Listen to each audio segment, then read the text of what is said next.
养狗冬天要记牢，否则能把狗命要。你以为是在对狗好，实际上你这是在害它。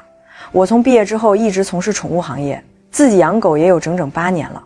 狗狗的问题我几乎都遇到过，其实总结起来也就是那几个小毛小病。只要咱们平时注意到位，养狗真的没有那么复杂。你越随意，它越健康。不知道养狗的朋友赞不赞成我这种说法？接下来我就把我这几年遇到过最多的问题分享给大家。我相信只要你养了狗，这几个问题你一定避免不了。首先，不要觉得狗狗身上脏了就频繁的给狗狗洗澡，特别是幼犬，狗狗身上没有汗腺，不出汗也不脏。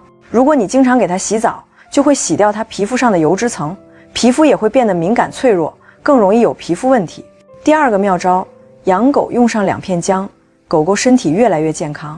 10个人9个人都不知道，咱们家家都有的生姜，这养狗身上的妙用。如果咱家狗狗出现了抓挠脖子、频繁啃咬自己的身体，这是狗狗身上有虱子、跳蚤了。咱们家里的生姜切片加上1把花椒，放到锅里煮开放凉，倒在喷壶，均匀地喷洒在狗狗身上，不但能去除虱子跳蚤，还能减少狗狗皮肤问题的发生。第三，当狗狗出现咳嗽、流鼻涕、打喷嚏的情况，也不要着急。咱们家里的生姜切上几片煮开，加入半勺红糖，搅拌均匀，喂给狗狗，连续喂3天，狗狗很快就好了。第四，狗狗如果总是做出排便的动作，但是又拉不出来，还会发出痛苦的叫声，这个就是狗狗便秘了。告诉你一个快速解决的方法，我们在它的食物里滴上5到8滴香油，很快就可以解决。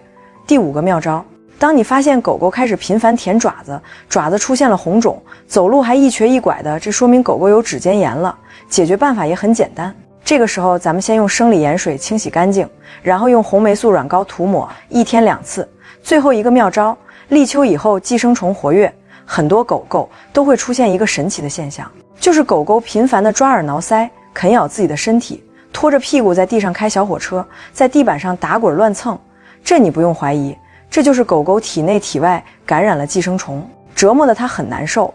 这个时候你是不是又想着去宠物院送钱了呢？其实驱虫成本很低，没必要花这个冤枉钱。今天我教你一招，每次只要1块钱，就能把狗狗体内外的钩虫、蛔虫、绦虫、线虫以及虫卵都能清除干净。这个就是养狗大户和宠物店都在悄悄使用的虫2，一瓶整整100片，10斤体重喂1片，20斤就喂2片，每个月连用3、5天，适口性好，鸡肉奶香口味，我们直接拿在手里或者丢在地上，狗狗就会过来主动吃了。纯植物提取成分温和，不刺激狗狗的肠胃和身体，大狗、小狗还是怀孕期的狗狗都可以放心使用。